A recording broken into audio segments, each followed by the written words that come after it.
গ্যাসে একটা কড়াই বসিয়ে দিয়েছি আমি। এই যে কড়াইটা একটু গরমও হয়ে গেছে। তো এইবারে আমি সমস্ত এই যে ডালগুলোকে এই শুকনো খোলায় আমি ভেজে নিচ্ছি।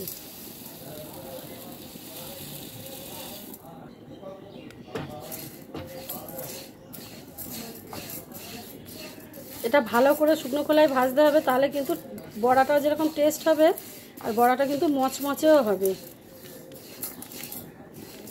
আর খুব তাড়াতাড়ি ডাল রান্না করতে গেলেও আপনারা যদি এরকম বিভিন্ন ধরনের ডাল মিশিয়ে এরকম করে ভেজে রেখে দেন, প্রেসার কুকারে একটা সিটি মারলে ডাল হয়ে যায়।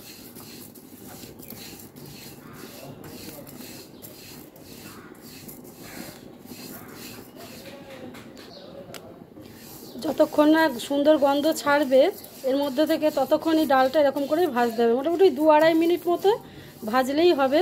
আর এই ডালের কিন্তু এরকম বড়া করে পকোড়া মতো করে আপনারা অনেক দিন পর্যন্ত রেখে দিতে পারেন। এই ডালের বড়া ঝাল করে খাওয়া যায়, মাছের ঝোলেও দেওয়া যায়। মাছের ঝোল করে খেলেও খুব ভালো টেস্ট হয়। তাছাড়া ঝোল করে খাওয়া যায়, হ্যাঁ। আর এছাড়াও খিচুড়ির সঙ্গে পকোড়া হিসেবে খাওয়া যায়। শুধু মুসুর ডালটা স্কিপ করবেন, নিরামিষভাবেও করা যায় এই ডালটা। বাদামটা দেওয়ার কারণ হচ্ছে এই বড়াটা খুব টেস্ট হবে, পকোড়াগুলো না খুব ভীষণ টেস্ট হবে চীনা বাদামটা দিলে। ওই কারণে আমি তো বাদামটাকেও অ্যাড করলাম এর সঙ্গে। ব্যাস হয়ে গেছে আমার ডালটা ভাজা। এবার এটাকে ঠান্ডা করে একটা মিক্সিতে আমি গুঁড়িয়ে নেব। যে ডালটা গুঁড়িয়ে রেখেছিলাম এই যে ঠান্ডা হলে মিক্সি জারেতে দিয়ে ভালো করে আমি সবটা গুঁড়িয়ে নেব।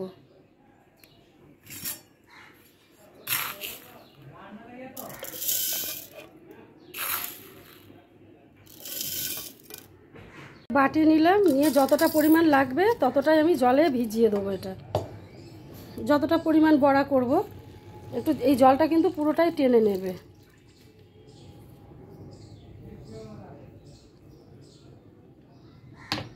জলটা পুরোটাই ডালগুলো টেনে নেবে। কিন্তু ডালটা কিন্তু একবারে মিহি করে পেস্ট করলে হবে না, এই ডালটাকে একটুখানি এই যে দাঁড় টাইপ রাখতে হবে, তাহলে খেতে বেশি ভালো হবে। এই যে ততক্ষণ ভিজুক, পুরো জলটা টেনে নেবে ভিজে গেলে। এটা এই যে একদম জল টেনে নিয়েছে, দেখেছেন?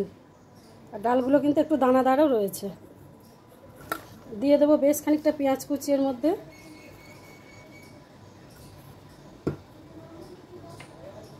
দেবো স্বাদ মতো নুন।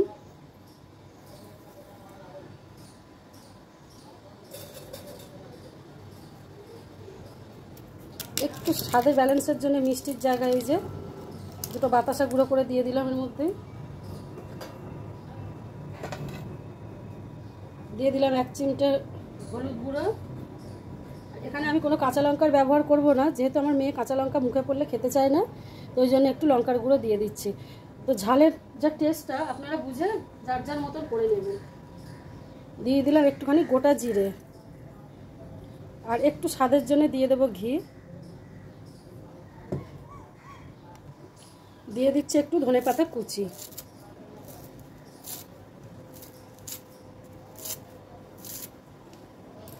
দিয়ে ভালো করে এটাকে মাখতে হবে বড়াটা বানানোর জন্য। যত ভালো মাখা হবে তত টেস্ট হবে, কিন্তু এভাবে মেখে নিতে হবে।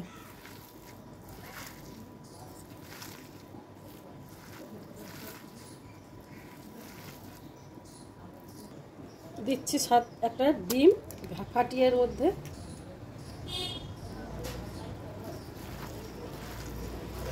ভীষণ ভালো পকোড়া। এই পকোড়াটা এত ভালো খেতে হয়, একবার বাড়িতে বানালে আর কখনো বাজারে গিয়ে আপনারা কোনো তেলে ভাজা পকোড়া কিনে কিন্তু খাবেন না। ব্যাস আমার মাখা হয়ে গেছে। এবারে একটা কড়াই তেল বসাবো, চলুন।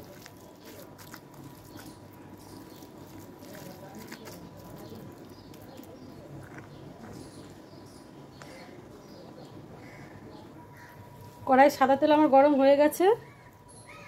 এবার ছোট্ট ছোট্ট করে পকোড়ার আকারে এই যে ভেজে নেব। একদম যখন দেবো এটা লো ফ্লেমে রাখতে হবে গ্যাসটাকে, পরে এটাকে হাই ফ্লেম করে দিতে হবে, তাহলে সমস্ত বড়াটা একরকমভাবে ভাজা হবে।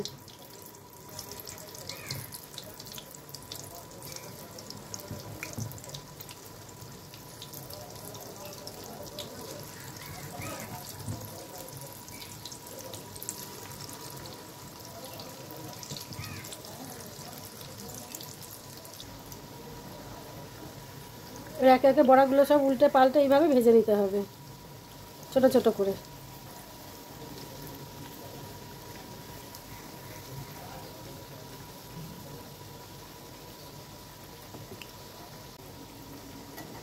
হয়ে গেছে বড়া ভাজাগুলো আমার, একে একে সব তুলে নিচ্ছে। এবারে সুন্দর দেখতে হয়েছে খালি। আমার এই ভিডিওগুলো যদি ভালো লাগে আপনাদের অবশ্যই লাইক কমেন্ট শেয়ার করে দেবেন। যারা ফেসবুক পেজ থেকে দেখছেন নতুন হলে পেজটাকে ফলো করে রাখবেন, আর যারা ইউটিউব চ্যানেল থেকে দেখছেন নতুন হলে চ্যানেলটাকে সাবস্ক্রাইব করে দেবেন, আর পাশে থাকা বেল আইকনটা তো প্রেস করে দেবেন। আজকের জন্য তাহলে টাটা।